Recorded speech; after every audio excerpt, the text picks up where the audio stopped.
السلام علیکم ورحمۃ اللہ وبرکاتہ۔ الحمد للہ رب العالمین والصلاة والسلام علی خیر خلقہ محمد وعلی آلہ وصحبہ اجمعین، اما بعد فاعوذ باللہ من الشیطان الرجیم، بسم اللہ الرحمن الرحیم۔ یا ایہا الذین آمنوا قوا انفسکم واہلیکم نارا وقودها الناس والحجارۃ علیہا ملائکۃ غلاظ شداد لا يعصون اللہ ما امرهم ويفعلون ما یؤمرون۔ حاضرین کرام، آج کی اس مختصر سے پروگرام میں مجھے اولاد کی تربیت سے متعلق کچھ باتیں بتانی۔ اولاد کی محبت ایک فطری چیز ہے۔ انسان کے دل میں اس کے اولاد کی محبت، ان کی شفقت اور مہربانی، یہ ان کی فطرت میں ودیعت کی گئی ہے، یہ پائی جاتی ہے۔ اولاد کو آنکھوں کی ٹھنڈک قرار دیا گیا ہے، جیسا کہ اللہ تعالیٰ نے فرمایا والذین یقولون ربنا هب لنا من ازواجنا وذریاتنا قرۃ اعین، کہ اے ہمارے رب ہمیں ہماری بیویوں سے، ہماری ذریت سے آنکھ کی ٹھنڈک ہمیں عطا فرما۔ اور اللہ کے رسول صلی اللہ علیہ وسلم نے فرمایا من لم یرحم صغیرنا ولم یعقر کبیرنا فلیس منا، کہ جو چھوٹوں پر شفقت نہیں کرے گا، چھوٹوں سے محبت اسے نہیں ہوگی، چھوٹوں پر مہربان نہیں ہوگا، اور جو بڑوں کی توقیر نہیں کرے گا، ان کا احترام نہیں کرے گا، وہ ہم میں سے نہیں ہے، ہمارے طریقے کو ماننے والا گویا وہ نہیں۔ اور خود ایک مرتبہ اللہ کے رسول صلی اللہ علیہ وسلم نے حضرت حسن کو بوسہ دیا تو اقرا بن حابس نے کہا کہ میرے پاس 10 بچے ہیں، میں کسی کو بوسہ نہیں دیتا ہوں۔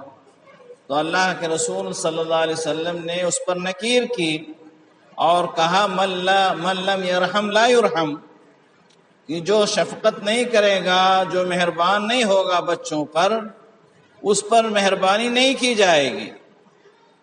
تو اولاد کی محبت اور ان پر شفقت اور مہربانی یہ فطری چیز ہے، طبعی چیز ہے، یہ چیز مذموم نہیں ہے، لیکن اس کی ایک حد ہے۔ اولاد سے محبت ایک حد تک ہونی چاہیے، اس حد سے تجاوز نہیں ہمیں کرنا چاہیے۔ اللہ تبارک و تعالی نے فرمایا قل ان کان آباؤکم وابناؤکم واخوانکم وازواجکم وعشیرتکم واموال اقترفتموها وتجارة تخشون کسادها ومساکن ترضونها احب الیکم من اللہ ورسولہ وجہاد فی سبیلہ فتربصوا حتی یأتی اللہ بامرہ واللہ لا یہدی القوم الفاسقین۔ اللہ تعالیٰ نے نبی کریم صلی اللہ علیہ وسلم کو مخاطب کرتے ہوئے کہا کہ آپ کہہ دیجئے کہ اگر تمہارے آبا و اجداد، تمہاری اولاد، تمہارے بھائی، تمہارے کنبے قبیلے کے لوگ، تمہاری بیویاں اور تمہاری وہ مال جن کو تم نے کما رکھا ہے، اور وہ تجارت جس کے گھاٹے کا تمہیں خوف لاحق رہتا ہے، وہ بلڈنگیں جس کو تم پسند کرتے ہو، اگر یہ اللہ، اس کے رسول اور اس کے راستے میں جہاد سے زیادہ محبوب ہیں، فتربصوا، تو تم انتظار کرو حتی یاتی اللہ بامرہ، یہاں تک کہ اللہ تعالیٰ اپنا معاملہ لے کر آ جائے، یعنی اللہ کا عذاب آ جائے۔ اللہ نے یہ دھمکی دی ہے کہ اولاد کی محبت ایک حد تک ہونی چاہیے۔ اگر اولاد کی محبت، والدین کی محبت، سارے کنبے قبیلے کی محبت اور مال کی محبت، بلڈنگوں کی محبت اللہ اس کے رسول کی محبت پہ غالب آتی ہے تو پھر تمہاری خیر نہیں ہے. تم انتظار کرو اس بات کا کہ اللہ کا عذاب تمہارے اوپر آ جائے. یہ اللہ تعالیٰ نے واضح طور پہ کہا ہے. اور خود اللہ کے رسول صلی اللہ علیہ وسلم نے فرمایا کہ لا یؤمن احدکم حتی اکون احب الیہ من والدہ وولدہ والناس اجمعین، کہ تم میں سے کسی کا ایمان مکمل نہیں ہو سکتا ہے، کامل مومن نہیں ہو سکتا ہے یہاں تک کہ میں اس کے نزدیک اس کے دنیا کے سارے لوگوں سے زیادہ محبوب نہ ہو جاؤں، اس کے والد سے، اس کی اولاد سے اور اس کی جان سے بھی زیادہ میں محبوب نہ ہو جاؤں. اور اللہ کے رسول کی محبت کا مطلب ہے اللہ کے رسول کی اطاعت. دوسری حدیث میں اللہ کے رسول نے فرمایا کہ من احبنی فقد اطاعنی، کہ جو مجھ سے محبت کرے گا وہ میری اطاعت کرے گا. ومن اطاعنی دخل الجنہ، اور جو میری اطاعت کرے گا وہ جنت میں جائے گا. تو اللہ کے رسول سے محبت کا مطلب یہ ہے کہ ہم اللہ کے رسول کی اطاعت کریں، اللہ کے رسول کی ہر بات کو مانیں، اللہ کے رسول کی لائی ہوئی شریعت کے مطابق ہم عمل کریں. گویا اولاد کی محبت اگر اللہ کے رسول کی لائی ہوئی شریعت کے محبت پہ غالب آتی ہے تو پھر ہمارا انجام ٹھیک نہیں ہے. وہ محبت ایک حد تک ہونی چاہیے، شریعت کی محبت پہ غالب نہیں آنا چاہیے. شریعت جو کہے اس پر عمل ہونا چاہیے. اولاد کی محبت کو وہاں پیچھے سے پشت ڈال دینا چاہیے، چھوڑ دینا چاہیے. یہ مطلوب ہے. لیکن یہ بیجا لاڈ اور پیار اور بیجا محبت یہ بچوں کے بگاڑ کا سب سے بڑا سبب بنتا ہے. بچے جو بگڑتے ہیں ان کے بگڑنے میں سب سے بڑا سبب والدین کا حد سے زیادہ لاڈ اور پیار ہوتا ہے. بچہ ابھی چھوٹا ہوتا ہے، وہ بات کرنا ابھی شروع کرتا ہے. جو نادان قسم کے ماں باپ ہوتے ہیں یا بھائی بہن ہوتے ہیں تو ایسے موقعوں پر اچھی بات کی تلقین کرنا، کلمہ سکھانا، اسلام کی اور کوئی بات بتانے کے بجائے لاڈ اور پیار میں اس کو گالی سکھانا شروع کر دیتے ہیں. فلاں کو گالی دے دو، فلاں کو یہ کہہ دو. اس طرح سے تربیت کی بنیاد وہاں سے غلط رخ پہ جاتی ہے اور یہ لاڈ اور پیار ہی کی وجہ سے ایسا ہوتا. اسی طریقے سے بچہ بڑا ہوتا ہے، نماز پڑھنے کے لائق ہوتا ہے تو لاڈ اور پیار میں کہ سردی ہے مسجد جائے گا بچہ تو اس کو تکلیف ہوگی، پریشانیاں لاحق ہوں گی. بڑا ہوگا تو چلو وہ نماز کا جو ہے پڑھنے والا ہو جائے گا. وہاں غلطی ہوتی ہے تربیت کے سلسلے میں، والدین کی طرف سے غفلت. بچوں کے محبت اور لاڈ اور پیار وہاں غالب آ کر کے بچے کے خراب ہونے کی بنیاد وہیں سے شروع ہوتی. تو والدین کا حد سے زیادہ پیار، لاڈ اور محبت یہ مطلوب نہیں ہے، یہ ممنوع ہے. اور یہی چیز اولاد کے بگاڑ کا ایک اہم سبب بنتی ہے. اور اولاد کے بگاڑ کے اسباب اور بہت سارے ہیں. ان اسباب میں سے ایک سبب تو یہ ہے کہ بچے غلط قسم کے ساتھیوں کا، دوستوں کا انتخاب کرتے ہیں اور والدین بالکل غافل رہتے ہیں اس سلسلے میں، اور ان بچوں، ان غلط قسم کے بچوں کے ساتھ رہ کر کے وہ بچے بگڑتے ہیں. وہیں سے گالی گلوچ سیکھتے ہیں، وہیں سے بد اخلاقی سیکھتے ہیں، وہیں سے برے کام سیکھتے ہیں، وہیں سے وہ چوری سیکھتے ہیں، وہیں سے وہ سگریٹ نوشی سیکھتے ہیں، وہیں سے اور بہت سارے غلط کام غلط بچوں کے ساتھ رہ کر کے سیکھتے ہیں۔ اسی لیے کسی فارسی شاعر نے کہا صحبت صالح ترا صالح کند، صحبت طالح ترا طالح کند، کہ اچھے آدمی کی صحبت، نیک آدمی کی صحبت تمہیں نیک بنائے گی، برے آدمی کی صحبت تمہیں برا بنا دے گی۔ خود اللہ کے رسول صلی اللہ علیہ وسلم نے فرمایا کہ المرء علی دین خلیلہ، کہ انسان اپنے دوست کے دین پہ ہوتا ہے، جیسا اس کا دوست ہوتا ہے ویسے وہ انسان بھی ہوتا ہے۔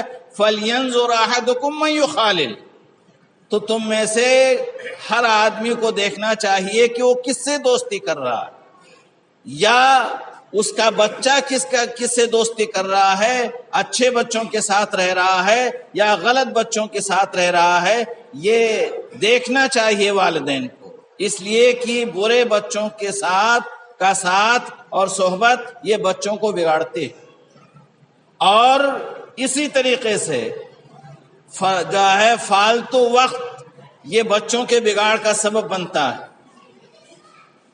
فالتو وقت جب انہیں کسی کام میں آپ نہیں لگائیں گے، پڑھائی پہ نہیں لگائیں گے، اور فالتو وقت ان کے پاس رہے گا، ان کے منمانی جو ہے آپ انہیں پیسہ دیتے رہیں گے، تو پھر ایسے بچے بگڑتے ہیں۔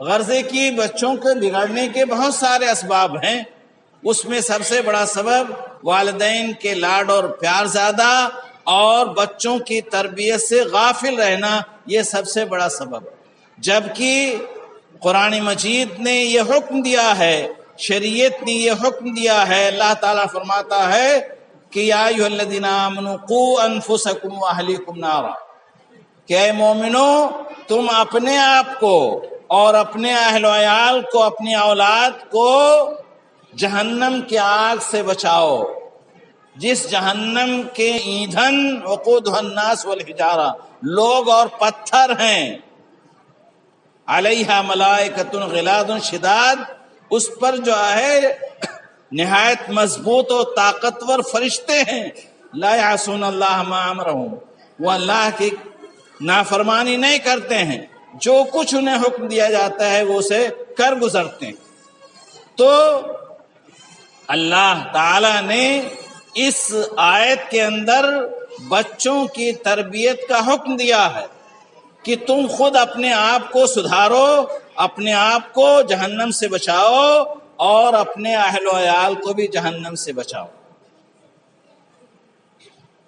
ہم اور آپ والدین بچے کی دنیاوی زندگی کے بارے میں بہت فکر مند ہوتے ہیں، بہت سوچتے ہیں کہ کیا تدبیر کریں، کون سا طریقہ اپنائیں جس کی وجہ سے بچے کا مستقبل اچھا سے اچھا ہو جائے، وہ کسی اچھی پوسٹ پہ ہو جائے یا کوئی اچھی تجارت کرے، وہ زیادہ سے زیادہ مستقبل میں کما سکے، دولت مند ہو جائے، آرام و آشائش کی زندگی گزارے، اس کی بڑی فکر ہوتی ہے، جبکہ دنیا کی زندگی بڑی مختصر ہوتی ہے۔ یہ دنیا کی زندگی دارالامتحان ہے۔ اللہ تعالیٰ نے یہاں ہمیں اس لیے پیدا کیا ہے کہ ہم اللہ کے حکم کے مطابق اللہ کی عبادت کر کے اللہ کو خوش کر لیں، تاکہ ہم آخرت میں کامیاب ہو جائیں۔ اصل زندگی تو آخرت کی زندگی ہے، یہ زندگی دنیا کی بہت ہی مختصر ہے، چند روزہ زندگی ہے۔ اللہ کے رسول نے فرمایا کن فی الدنیا کانک غریب او عابر سبیل، کہ تم دنیا میں ایسے رہو جیسے تم کسی اجنبی جگہ میں گئے ہوئے ہو، یا تم کوئی سفر کر رہے ہو، سفر میں ہو۔ تو جیسے انسان سفر میں ہمیشہ نہیں رہتا ہے یا کسی اجنبی جگہ پہ نہیں ہوتا ہے، ایسے ہی رہو۔ تو یہ دنیا بڑی مختصر سی ہے۔ دوسری حدیث میں اللہ کے رسول نے فرمایا دنیا مزرعۃ الآخرہ، کہ دنیا آخرت کی کھیتی ہے۔ تو اس دنیا میں ہم آخرت کی فکر نہ کر کے اس دنیا کی زندگی میں بچوں کے آرام و آشائش کے لیے بڑے فکر مند ہوتے ہیں، لیکن ہم آخرت کی زندگی جو ہمیشہ ہمیش کی زندگی ہے اس کے سلسلے میں ہم سوچتے ہی نہیں ہیں، اس پر غور و فکر ہی نہیں کرتے ہیں، بچوں کی ہم صحیح تربیت نہیں کرتے ہیں۔ جبکہ اللہ کے رسول صلی اللہ علیہ وسلم کی زندگی میں ہمارے لیے نمونہ ہے۔ لقد کان لکم فی رسول اللہ اسوۃ حسنہ، اللہ کے رسول صلی اللہ علیہ وسلم کہ ہمارے لیے اللہ کے رسول صلی اللہ علیہ وسلم میں بڑا بہترین نمونہ ہے۔ آپ نے بچوں کی تربیت کی ہے اور بتلایا ہے کہ بچوں کی تربیت کس طرح سے ہونی چاہیے۔ حضرت عبداللہ بن عباس رضی اللہ عنہ کہتے ہیں کہ ایک مرتبہ اللہ کے رسول صلی اللہ علیہ وسلم نے مجھے نصیحت کرتے ہوئے کہا، یا غلام انی اعلمک کلمات، کہ اے بچے میں تمہیں چند باتیں سکھلاتا ہوں۔ احفظ اللہ یحفظک، تم اللہ کی حفاظت کرو، یعنی اللہ کے احکام کی حفاظت کرو، اللہ نے جو کچھ کہا ہے اس پر عمل کرو، اس کے مطابق زندگی گزارو، تو یحفظک، اللہ تعالیٰ تمہاری حفاظت کرے گا، ہر طرح کی حفاظت تمہیں مہیا کرے گا۔ احفظ اللہ تجدہ تجاہک، اللہ کے حکام کی تم پاسداری کرو، اس کی حفاظت کرو تو تم اللہ کو اپنے پاس پاؤ گے۔ پریشانیوں میں اللہ تعالیٰ تمہارا ساتھ دے گا، تمہیں پریشانیوں سے نجات دے سکتا ہے۔ وَإِذَا سَأَلْتَ فَاسْأَلِ اللَّهَ، اور جب تم مانگو تو صرف اللہ سے مانگو۔ اللہ کے رسول صلی اللہ علیہ وسلم توحید کی تعلیم دے رہے ہیں، شرک سے بچنے کی تعلیم دے رہے ہیں، کہہ رہے ہیں کہ جب تم مانگو تو صرف اللہ سے مانگو، اللہ کے علاوہ کسی کو تصرف کا حقدار نہ سمجھو، چاہے وہ پیر ہوں، ولی ہوں، کوئی مزار والا ہو، حتیٰ کہ انبیاء ہوں، کوئی تصرف کا اختیار نہیں رکھتے ہیں۔ اگر کوئی دینے والا ہے تو وہ اللہ کی ذات ہے۔ اذا سألت فاسأل اللہ واذا استعنت فاستعن باللہ، اور جب تم مدد طلب کرو تو اللہ سے مدد طلب کرو۔ اور اس کے بعد آگے فرمایا، وَعَلَمْ أَنَّ الْأُمَّةَ لَوِ اجْتَمَعَتْ عَلَىٰ أَن يَنفَعُوكَ بِشَيْءٍ لَن يَنفَعُوكَ بِشَيْءٍ إِلَّا بِشَيْءٍ قَدْ كَتَبَهُ اللَّهُ لَكَ، کہ اگر دنیا کے سارے لوگ اس بات پر متفق ہو جائیں کہ تم کو کوئی فائدہ پہنچائیں گے تو وہ اسی چیز کا فائدہ پہنچا سکتے ہیں جس کو اللہ نے تمہارے لیے مقدر کر رکھا۔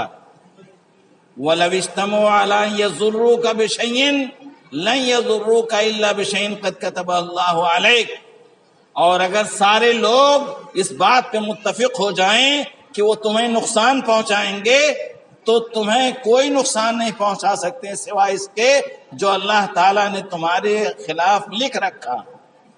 تو یہ ساری باتیں اللہ کے رسول صلی اللہ علیہ وسلم حضرت عبداللہ بن عباس کو سکھلا رہے ہیں، یہ بہترین تربیت کا نمونہ ہے۔